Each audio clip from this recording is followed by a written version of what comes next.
My name is Azazullah Khan, lecturer in statistics. आज चौथे week का तीसरा लेक्चर है ICS पार्ट 2 स्टैटिस्टिक्स स्टूडेंट के साथ। चैप्टर है हमारा 11 डिस्क्रीट प्रोबेबिलिटी डिस्ट्रीब्यूशन। पहले दो लेक्चरों में हमने बाइनॉमियल डिस्ट्रीब्यूशन को एक्सप्लेन किया, फिर उसकी प्रॉपर्टी को एक्सप्लेन किया, फिर उसके मीन और वेरिएंस को एक्सप्लेन किए। ठीक है, फिर हमने एक्सरसाइज के कुछ न्यूमेरिकल क्वेश्चन 20 साल किए हुए थे। अब आज हम एक्सरसाइज के मज़ीद कुछ क्वेश्चन हैं, इंपॉर्टेंट क्वेश्चन है, वो आज हम सॉल्व करेंगे। तो अभी क्वेश्चन है हमारे पास, क्वेश्चन नंबर 3 है। A fair coin is tossed 4 times. What is the probability of getting exactly part 1 लिखे, exactly 1 head, exactly 2 head, at least 2 head। ठीक है, ये पार्ट्स उन्होंने मांगे आपसे। अब first of all student question में अगर टाइम का जिक्र आ जाए 4 टाइम्स, 3 टाइम्स, 5 टाइम्स, 10 टाइम्स, ये आपके पास n की वैल्यू होगी। क्वेश्चन नंबर 3 हमारे पास, ठीक है, n की वैल्यू हमारे पास है 4। अब देखो ना, इस क्वेश्चन में आपके पास p की वैल्यू नहीं, प्रोबेबिलिटी ऑफ सक्सेस की वैल्यू मौजूद नहीं है। तो अब हम क्या करेंगे, कॉइन, कल हमने पढ़ा था कि कॉइन में हमारे पास कितने आउटकम्स है, 2। ठीक है, हेड एंड टेल, और दोनों की प्रोबेबिलिटी क्या आपस में बराबर बराबर है। तो p की वैल्यू हमारे पास क्या हो गई, p की वैल्यू हमारे पास हो गई 2। इसी तरह बिल्कुल q की वैल्यू भी हमारे पास क्या हो गई, वो भी 1 और 2, क्योंकि दोनों की 0.5 दोनों के बराबर बराबर चांस है। अब इन्होंने क्वेश्चन में पहला पार्ट मांगा है कि एग्जैक्टली 1 हेड, पहला मांगा है कि प्रोबेबिलिटी ऑफ एग्जैक्टली 1 हेड। कल आप लोगों को मैंने पढ़ाया था कि बाइनॉमियल डिस्ट्रीब्यूशन में हमारे पास सिर्फ और सिर्फ 2 सिचुएशन होंगे। ठीक है, जिस तरह पास एंड फेल, यस और no, day and night, success and failure, और वो सिर्फ और सिर्फ एक ही चीज़ में इंटरेस्ट होंगे। ठीक है, यानी 2 क्वेश्चन, 2 पार्ट्स होंगे, यानी 2 आउटकम होंगे हमारे पास, और वो क्वेश्चन में सिर्फ और सिर्फ वो जो मांगेगा वो सिर्फ और सिर्फ एक ही चीज़ में इंटरेस्ट होंगे। ठीक है, इस तरह इस क्वेश्चन में सब में हेड में इंटरेस्ट है। ठीक है, आप देखो ना, फर्स्ट ऑफ ऑल हम फार्मूला लिख देंगे। बाइनॉमियल का फार्मूला क्या है, x is equal to x n x, p की ताकत x, क्यू की ताकत n माइनस x, और बाइनॉमियल डिस्ट्रीब्यूशन का हमारे पास रेंज है 1 2 डैश डैश n तक। अब यहाँ पे n तक वैल्यू हम पुट नहीं कर सकते क्योंकि हमारे पास ऑलरेडी x की वैल्यू यहाँ पे मौजूद है। ठीक है, तो पहला पार्ट में मांगे एग्जैक्टली 1 है, तो प्रोबेबिलिटी आपके पास x इज इक्वल टू क्या हो गया आपके पास 1, n की वैल्यू 4 1, p की वैल्यू आपके पास है 1/2 की पावर 1, 1/2 की पावर 4 माइनस 1 आपके पास आता है 3। ठीक है, तो इससे आपके पास आंसर आ जाए 1, आंसर आया हुआ है कैलकुलेटर सॉल्व करके 1/4। दूसरा पार्ट मांगा है एग्जैक्टली 2। ठीक है, दूसरे पार्ट में क्या मांगा है, दूसरा आपसे मांगा है कि exactly 2, x is equal to 2। बिल्कुल यही पार्ट है जहाँ पे n x लिखा, वहाँ पे इस दफ़ा 2 पुट करो, p इज 1/2 की पावर 2 इंटू 1/2 की पावर 2, यानी 4 माइनस 2। ठीक है, वो भी 2 हो जाएगा। अगर इसको हम कैलकुलेटर से सॉल्व करें तो हमारे पास इससे आंसर क्या आता है 3/8। ठीक है, इसी तरह थर्ड पार्ट उन्होंने मांगा है, तीसरा पार्ट मांगा है कि एटलीस्ट 2 हेड, एटलीस्ट 2 हेड। ठीक है, यानी x ग्रेटर देन और इक्वल टू 2। ठीक है, अब आपने देखना n तक तो नहीं जगना है। अब इस पार्ट में जहाँ तक आपके पास n की वैल्यू मौजूद है वहाँ तक आप लोगों ने जाना है। n की वैल्यू हमारे पास क्या है 4 है, तो हमने क्या करना है 4 तक जाना है। ठीक है, अब probability of x greater than equal to 2, तो लिखा हुआ है कि probability of x is equal to 2 plus probability of x is equal to 3 plus probability of x is equal to 4। अलग अलग जहाँ पे x लिखा है ऊपर जो हमने दो पार्ट किए बिल्कुल यही तरीकाकार है। पहले पार्ट में उन्होंने x की जगह 2 पुट करना है, फिर 3 पुट करना है, फिर पुट करना है फार्मूले में जहाँ पे x लिखा है। तो क्या हो जाएगा, पहले में 4c2 1/2 की पावर 2 इंटू 1/2 की पावर 2 4c3, ठीक है, 1/2 की पावर 3 1/2 की पावर 1 प्लस 4c4 इंटू 1/2 की पावर 4। दूसरा आपके पास क्या हो जाएगा, 1/2 आपके पास 0 हो जाएगा, ठीक है। तो 4c2 ऑलरेडी हमने सर के ये बराबर है 3 divide by 4c2 6 divide by आपके पास क्या आता है 16, 6 divide by 16 plus 4 divide by 16 plus 1 divide by 16। तो ये आपके पास क्या आ गया, ये आपके पास आंसर आ गया। ये क्वेश्चन नंबर 3 आप लोगों का क्या हो गया, सॉल्व हो गया, ठीक है। अब इसका एक अलग क्वेश्चन हम सॉल्व करेंगे, ठीक है। क्वेश्चन नंबर है हमारे पास 6 और 4 खुद करो। क्वेश्चन नंबर 6 को देखो, क्वेश्चन नंबर 6 हमारे पास है, ठीक है। क्वेश्चन नंबर लिखा है 20% of the bolts produced by a machine are defective, determine probability that 5 bolt chosen at random is 2 bolt are defective, at least 3 are defective, ठीक है। आप क्वेश्चन में आपके पास n की वैल्यू मौजूद है, n इज इक्वल टू आपके पास 5 है, p की वैल्यू भी मौजूद है, 20% लिखा है। अब स्टूडेंट जहाँ पे परसेंट आ जाए किसी भी वैल्यू के साथ वो आपके पास क्या होगी, p की वैल्यू होगी, ठीक है। 0.2 p की वैल्यू क्या हो 0.2, 5 या 1/5, ठीक है। अब क्यों की वैल्यू क्या हो जाएगी, वो भी आपके पास क्या हो जाएगी 1 - 1/5, वो आपके पास हो जाएगी 4 डिवाइड बाई 5, ठीक है। अब हम क्या करेंगे, फार्मूला लिखते हैं, बाइनॉमियल डिस्ट्रीब्यूशन का formula p x is equal to N x, p की पावर x क्यों की power n minus x।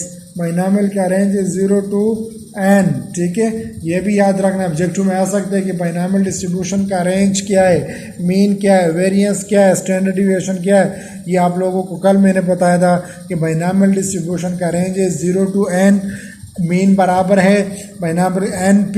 Binomial distribution का मीन जो है ना वो बराबर है NP का, बाइनॉमियल डिस्ट्रीब्यूशन का वेरिएंस बराबर है NP क्यों का, स्टैंडर्ड डिविएशन बराबर है NP क्यों का अंडर रूट। ये लाजमी याद रखना है, ठीक है। ऑब्जेक्टिव में लाजमी आ सकता है, ठीक है। अब देखो ना, पहला पार्ट इस क्वेश्चन का मांगा है कि 2 बोल्ट्स आर डिफेक्टिव, तो probability of x is equal to 2, जहाँ पे वहाँ पे पुट करो 5c2 इंटू 1/5 की पावर 2 इंटू 4 और पावर की पावर 3, ठीक है। इससे हमारे पास आंसर क्या हुआ है 464 डिवाइड बाई 3125। ये ऑलरेडी मैंने कैलकुलेटर से सॉल्व किए हुए, लेकिन अब यहाँ पे कैलकुलेटर मेरे पास नहीं है, इसलिए मैं ये डायरेक्ट वैल्यू लिखता हूँ। आप लोगों ने कैलकुलेटर से सॉल्व करके, ठीक है, यही आंसर आना चाहिए आपके पास। अगर यही आंसर ना आया तो फिर आप लोगों का क्वेश्चन गलत है।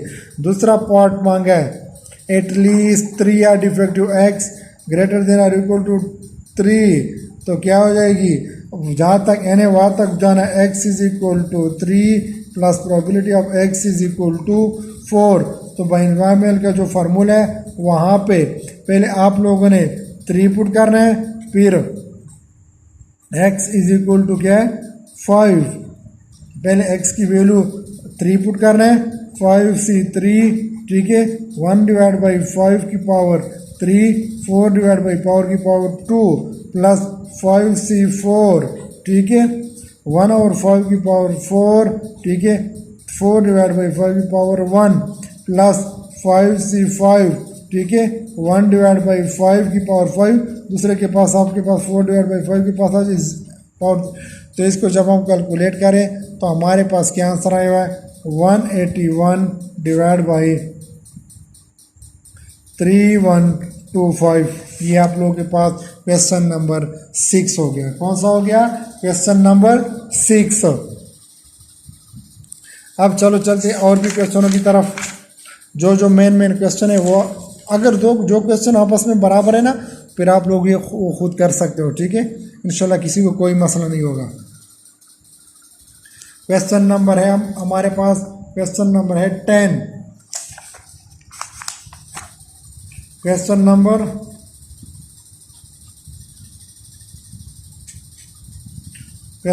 है हमारे पास 10। The probability that college student can pass the subject is P की वैल्यू आपके पास क्या है? 3 और 5। यानी एक स्टूडेंट है, उनके पास 5 चांस है और उसके कितनी दफ़ा पास हो सकते हैं? 3। Find the probability. अब हम क्या करें? एन की वैल्यू हमारे पास मौजूद है, एन की वैल्यू हमारे पास 5 है, ठीक है। एंड क्यू की वैल्यू क्या हो जाएगी? Q plus p is equal to 1, q is equal to 1 minus p, q is equal to 1 minus 3 और 5 is equal to 2 divide by 5। ये आपके पास आया। अब क्वेश्चन फर्स्ट ऑफ ऑल हम फार्मूला लिखते हैं बाइनॉमियल का। Probability of x is equal to x n x p की पावर एक्स क्यू की पावर एन माइनस एक्स, ठीक है। अब पहला पार्ट क्या है? Probability of x is equal to at least 3 will x greater than और इक्वल टू 3। तो पहला क्वेश्चन है, मैं सिर्फ वैल्यू लिखता हूँ, बाकी आप पुट कर दो। X is equal to 3 plus x is equal to 4 plus x is equal to 5। Binomial का जो ऊपर फार्मूला लिखा है, तीनों की तीनों कीमतें अलग अलग पुट करना है। उसके बाद जो आंसर आ जाए आपके पास क्या करना है? उसे में पुट करना है। एटमोस्ट 3, ज़्यादा से ज़्यादा 3, ठीक है। कि 3 एटलीस्ट में हमने आगे जाना है और एटमोस्ट में हमने क्या करना है? पीछे से इशारा करना है, पीछे से स्टार्ट करना है, ठीक है। यानी 0 1 2 3 तक। Probability of x less than और इक्वल टू 3, तो इसमें क्या करना है? Probability of x is equal to 0 plus probability of x is equal to 1 plus probability of x is equal to 2 plus probability of x is equal to 3, ठीक है। ये कीमत आप लोगों ने क्या करना है? उसी ऊपर वाले फार्मूले में पुट करना है अलग अलग। फिर इन तीनों कीमतों को आखिर में क्या करना है? जमा करना है। तो फिर आपके पास खुद ब खुद इसका क्या होगा? आंसर आ जाएगा।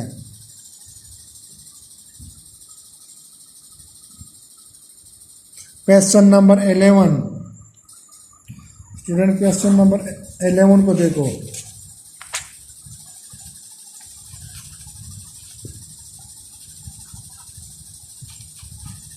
Question number 11.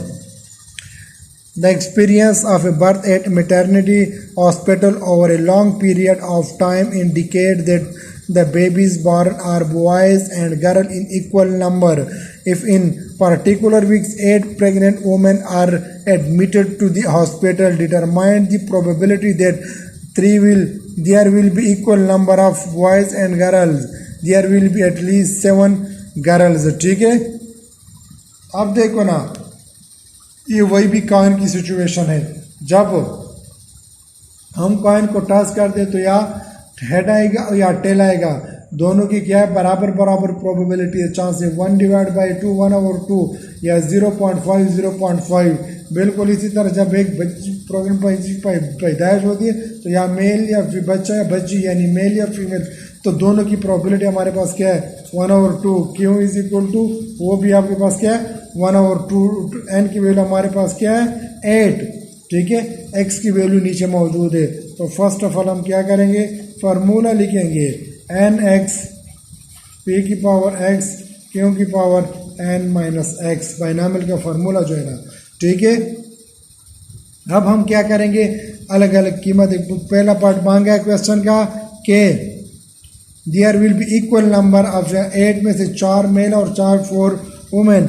X is equal to 4 8C4, ठीक है। 1/2 की पावर 4 इंटू 1/2 की पावर 4। तो इसके पास क्या आंसर आया हुआ? आपके पास आता है 70 डिवाइड बाई 256। ये आपके पास आंसर आया। दूसरा पार्ट क्या गया कि there will be at least x greater than or equal to 7, probability of x is equal to, there will be at least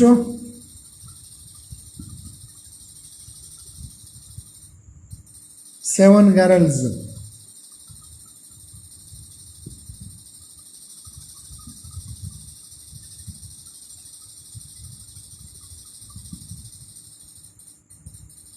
x greater is equal to 7 plus probability of x is equal to 8. ये दोनों उस फार्मूले में put करो, यही आपके पास क्या आ जाएगा, आंसर आ जाएगा. ठीक है, आज हमारा एक आखिरी टॉपिक है और न्यू टॉपिक है. ठीक है, बाइनोमियल हाइपरज्योमेट्रिक डिस्ट्रीब्यूशन का आप इसी के बाद में स्टार्ट कर रहा हूँ. ठीक है, आखिरी टॉपिक है और इम्पोर्टेंट भी है. Thank you so much.